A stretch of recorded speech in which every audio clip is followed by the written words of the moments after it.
দুজনকে পাশাপাশি দেখতে কিন্তু খুব ভালো লাগছে। শুধু কি হয়েছে বেয়াই মশাই? আমার ছেলের দিকে আঙুল তুলে কিছু বলছেন নাকি? আরে না না, আমি তো বলছিলাম ছেলেকে খুব সুন্দর লাগছে। শুধু আমার স্ত্রী বলছিলেন একটু রংটা চাপা। নেই বা কি দুধের মতো ফর্সা। বেয়াই মশাই, আমার ছেলের তীক্ষ্ণ বুদ্ধি আর আপনার মেয়ে অপূর্বা সুন্দরী। দেখবেন এদের যে সন্তান হবে সে সর্বগুণ সম্পন্ন হবে, খুব বড় হবে। ছেলের দিদি আর জামাইবাবুকে কোথাও দেখতে পাচ্ছি না তো। এখানেই আছে, এক্ষুনি চলে আসছে। আরে ওরা এসে যাবে এক্ষুনি। এখানে সবাই আছেন, গ্রামের প্রধান মশাইও আছেন। অনুষ্ঠান শুরু করে দিন। হ্যাঁ শুরু করে দিন, তাড়াতাড়ি শুরু করে দিন। মেয়ে এবং ছেলের মা বাবা সামনে আসুন, থালা বদল করে নিন।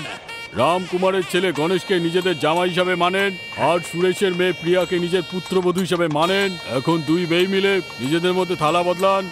দাঁড়াও,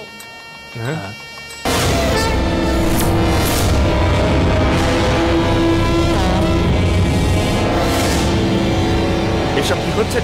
বলো কি হয়েছে? বাবা এই বিয়েটা কোনো মতেই হতে পারে না। বাবা সবার অনুমতি নিয়েই এই বিয়ে হচ্ছে। ওসব আমি কিচ্ছু জানি না। এই বিয়েটা হবে না মানে হবে না। সবার সম্মতিতেই তো এই বিয়েটা হচ্ছে, তাহলে তোমার আপত্তি কিসের? কেন ঝামেলা করছো? এই তুমি নিজের মুখটা বন্ধ রাখো। শোনো, এই বিয়েটা আমি তোমার জন্যই হতে দেব না। আমি এরকম কি ভুল করেছি? সেটা তুমি ভালো করেই জানো। যেটা তুমি করেছো সেটা খুব ভালো করেই জানো। আর এখানে এসে খুব ভালো সাজা হচ্ছে, তাই না? ওসব পুরনো কথা, বুঝলে? কি পুরনো কথা? হ্যাঁ, তুমি কি ভাবলে আমি কিছুই জানি না? এইটা তোমার বোন। যদি আমি আগে জানতাম না তাহলে আমি কখনোই বিয়েতে মত দিতাম না। এই বদমাশ লোকটার বোনের সাথে আমার ভাইয়ের বিয়ে কখনোই দেব না। যদি আমার ভাইয়ের বিয়ে কোনোদিনও না হয় তাতেও আমার কোনো কিছু যায় আসে না, কিন্তু এর সাথে বিয়ে আমি কিছুতেই হতে দেব না। অনেক বেশি কথা বলছো তুমি, মুখ সামলে কথা বলো। এই নিজের ছেলের পক্ষপাতিত্ব করছো। বাবা জীবন, তুমি মাথা গরম করো না, আমি কথা বলে দেখছি। মা, আমরা সবাই বড়রা আছি তো, কি হয়েছে আমাকে সেটা বল। বাবা এইসব আমাকে জিজ্ঞাসা করো না। তোমার বাবা যখন জিজ্ঞেস করছেন তখন বলে দাও কি হয়। দাদা তুমি চুপ করে থাকো। দেখ মা, দুটো পরিবারের ইচ্ছেতেই এই বিয়েটা হচ্ছে, আর তুই এখন এসে বাধা দিচ্ছিস। তুই কেন এরকম করছিস আগে আমায় সেটা বল। কি বেয়াই মশাই ঠিক বলছি কিনা?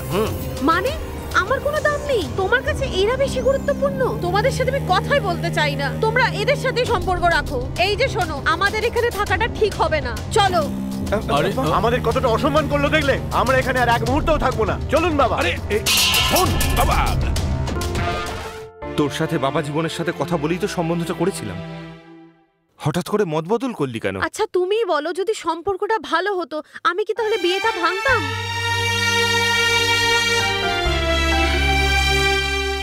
কিন্তু তোর ভাই যে ওকে ভালোবাসে। পৃথিবীতে আর কোনো সুন্দর মেয়ে নেই নাকি? তুমি দেখে নিও, ওর থেকেও সুন্দর মেয়ে আমি আমার ভাইয়ের জন্য খুঁজে নিয়ে আসবো। প্রিয়াও তো মেয়ে হিসেবে খারাপ নয়, তুই সম্বন্ধটা ভাঙতে চাইছিস কেন? দেখো বাবা, এইসব প্রশ্ন তুমি আমাকে জিজ্ঞাসা করো না।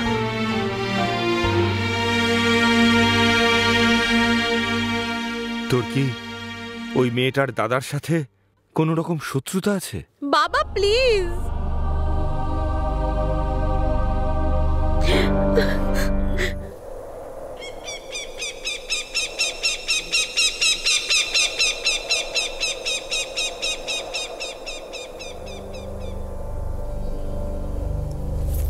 যেটা ঘটে গেছে সেটার ব্যাপারে কথা বলে লাভ নেই।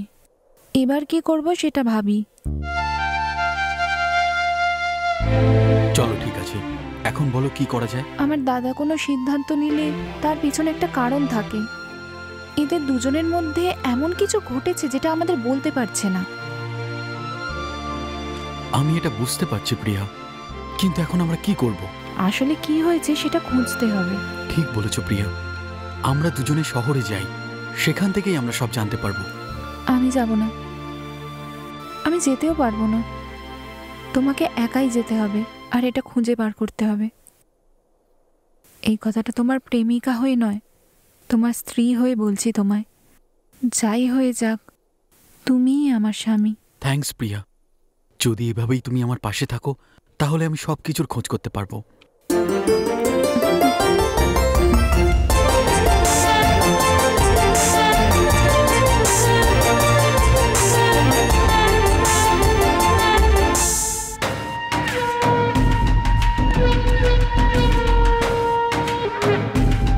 বলুন স্যার। শুনলাম তোমাদের ওখানে নাকি নানা রাজ্য থেকে মাল এসেছে।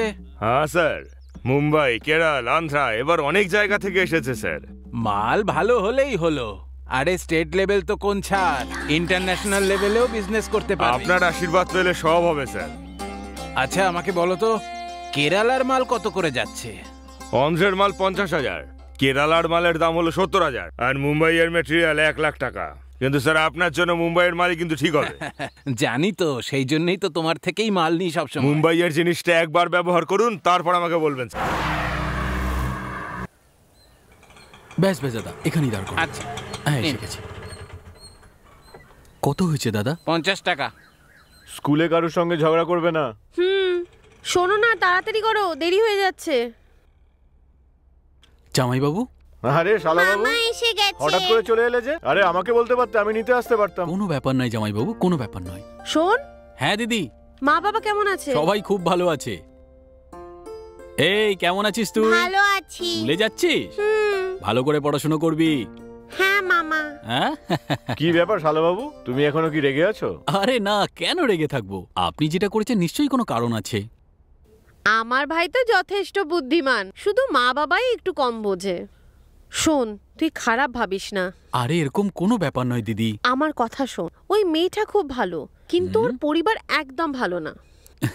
ছাড়ো না দিদি। শালাবাবু, ওই মেয়েটার দাদার চরিত্র কিন্তু ভালো নয়। ছাড়ো না জামাইবাবু, আমি ওসব ভোলার জন্যই এখানে এসেছি। ঠিক আছে, তুমি তোমার দিদির সঙ্গে কথা বলো, হ্যাঁ, আমি ওকে ঠিক স্কুলে আছে, ছেড়ে ঠিক দিয়ে আছে। আসি। হ্যাঁ, হ্যাঁ, চলো, যাও, আমাকে যাও, টাটা যাও। করো। মামা টাটা। বাই। বাই মা।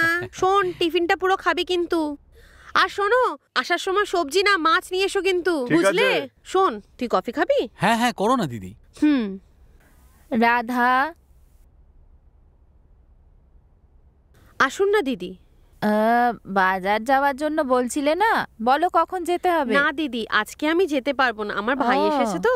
ঠিক কোনো আছে, ব্যাপার না, কালকে হ্যাঁ, যাবো, হ্যাঁ। চলো। আচ্ছা, আপনারা কফি খেয়ে যাবেন না কিন্তু। না, কফি খাবো না। আচ্ছা, আমরা আসলাম।